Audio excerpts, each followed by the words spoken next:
Hello, my name is Etsko Schuitema, and I'd like to use the opportunity to speak a little bit about the issue of phrasing the benevolent intent of enterprises and some of the work we've done in this regard with an organization called Telenor in Pakistan. We've been arguing that any organization succeeds based on the degree to which the individual in the organization is unconditional in pursuit of the organization's objectives. The degree to which employees in a business, for example, deliberately and on a discretionary basis put in more than what they get out is the degree to which organizations succeed. Now, our view is that the way in which leadership of enterprises currently phrase the whole issue of mission and purpose of enterprises actually completely undermines this intent to serve by people. And the reason for this is that our experiences, and my experience, is that if you ask the average CEO or senior manager in a business, what is this business there for? He's going to say, well, you know, fundamentally we're here to produce a profit. In other words, to produce a reward for a shareholder. Now, there's a problem with this approach because it basically completely undermines the intent to serve by the people in the business. And it becomes apparent when one considers the following. Let's say, for example, that we have, it's a hypothetical example, that we are all employees in a small company in Derby, GlaxoSmithKline company. In fact, it's a factory that produces a drug which is the silver bullet for AIDS. And you are working in that business, I work in that business, there's a number of us who work in the business. This drug is referred to as the Lazarus drug. It's an absolute miracle cure. The person can be comatose, about to die, and you drop one pill into their mouth and they're instantly cured of AIDS. They're walking around the room shouting hallelujah. So it's an extraordinary drug. However, the general manager of this factory thinks we're very disengaged as employees. We're not really committed to doing this, so he calls a big meeting in the canteen of the business, of the factory, and he says to us, listen, please work very hard at making these drugs, because if you do, you'll help to make a shareholder on the London Stock Exchange shamefully rich. Now, I'm sure if you were in that room, you'd throw a chair at the person, or at least be very disgruntled, as would I be. And the reason for this is that one feels that you're being taken from. However, if the general manager had a different approach, he called us all into the canteen and he said, listen, please work very hard at making these drugs, because if you do, you'll help to save millions of lives throughout the world. Then our experience of doing this will be a lot better. We'll feel a lot more positive. And the reason for this is that we actually feel that we're giving something, we're making a contribution to the world. This is what we understand by phrasing a benevolent intent of the enterprise. You can phrase the role of an enterprise either to be there to get something in the interest of the owner, or fundamentally to make a contribution to its market.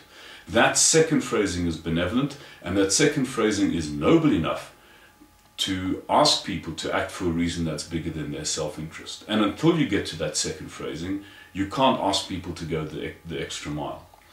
What we also have to understand is that second phrasing, that benevolent phrasing, makes the work that the person does meaningful. It doesn't matter whether you're talking about the janitor in this factory or the general manager in the factory. If that person walks through the gates every morning thinking that I'm doing this to make shareholders rich, they'll probably be a little bit depressed about doing what they do. If they walk through the gates every morning thinking I'm doing this to save millions of lives, they'll probably be a lot more enthusiastic about doing the job that's required of them. Now, we took this issue of the phrasing of benevolent intent to Telenor, Pakistan. And the context of this is that Telenor, Pakistan has a marketing campaign which they refer to as Kar Mumkin. Now, Kar Mumkin in Urdu means make it possible. It's very significant that this business has this phrase, if you like, this marketing slogan. Telenor Pakistan is the second biggest mobile phone operator in the country. They're they're a Norwegian-owned enterprise, and they're immensely successful in the context of the Pakistan market. The reason why Karo Mumkin is such an important marketing campaign becomes apparent once one's in Pakistan for a while. The key experience that I have of working people in Pakistan is the phrase, "it is not possible." If you go to a hotel and you need to get something done which is outside of the remit of the authority of the person at the front desk, the thing he says is, "this is not possible." So one's experience of that world is that there's a lot of hierarchy and a lot of control over people, and people therefore don't think that things are possible. Karo Mumkin means make it possible. And mobile phone operators make things possible in a very specific way. They connect people. They transcend boundaries and create the opportunity for people to make a contribution and to pursue enterprise that wouldn't be possible otherwise. Now, this issue of phrasing a benevolent intent is really concerned with getting the enterprise or the people in the enterprise behind whatever it is that whatever the services that the enterprise is trying to offer. And it's about phrasing understanding the intent on the basis of 4 questions. The first question is, who is our customer? The second question is, what are their needs and wants? The third question is, what is the transformation we're trying to effect? And the fourth question is, what is the benevolent intent of the enterprise? This first question really says, who is our customer? In other words, who pays us for what we do? The second question, what are their needs and wants, really is concerned with understanding what do we invoice them for? What do they pay us for? The third question, what's the transformation we're trying to effect, is really trying to understand what the difference is between the before and the after state for the customer. So African Explosives, for example, their customers are mines, the needs and wants of the customer is explosives and initiating systems, and the transformation they're trying to effect is the breaking of rock, because that's what you do with explosives. This fourth question, what is therefore our benevolent intent, asks you to take a step back from the transformation and ask yourself, if you consistently do this well for the organization, or for the customer rather, how does the world get a better place?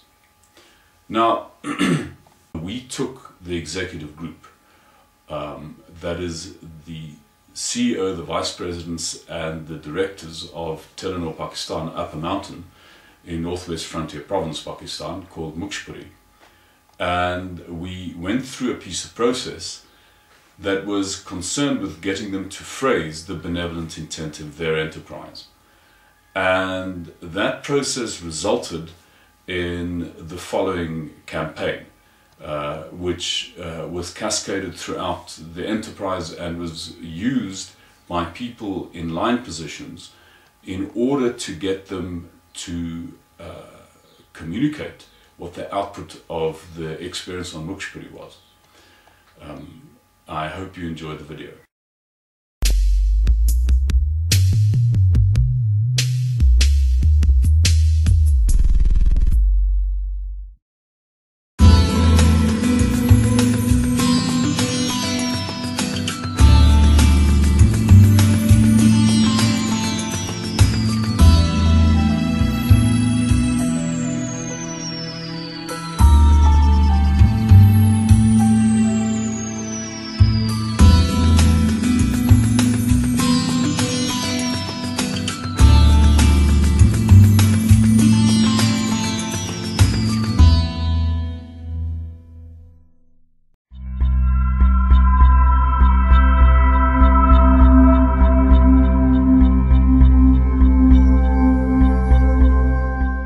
Earn money, lots and lots of money, and have a house of my own, nice cars. I just want to lead a happy and a contented life.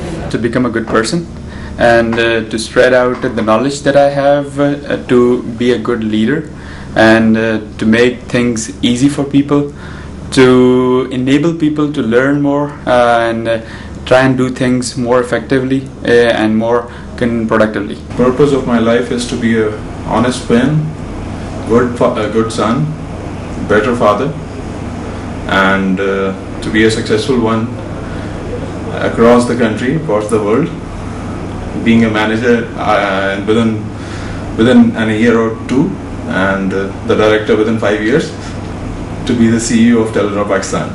The purpose of my life is to earn respect wherever I am, even if I'm present there or not. People who recall me, they should have good memories with me, and they should respect me as a person. And whatever I'm working, whatever I'm doing, people should take my advice and treat that advice as something which can be followed. My purpose of life would be inner peace, satisfaction, and world peace. Make this world a better place. Obviously, in the process, grow within the company, and I would like to make sure that everybody, whoever is around me, is happy. Social welfare, social work. So I would like to help as many people as possible in our country. To be successful in telecom business and be an achiever and drive a Bugatti Veyron. It's a strange question, but I would say generally to be happy, and to be happy every day. Your personal life should sort of change every day.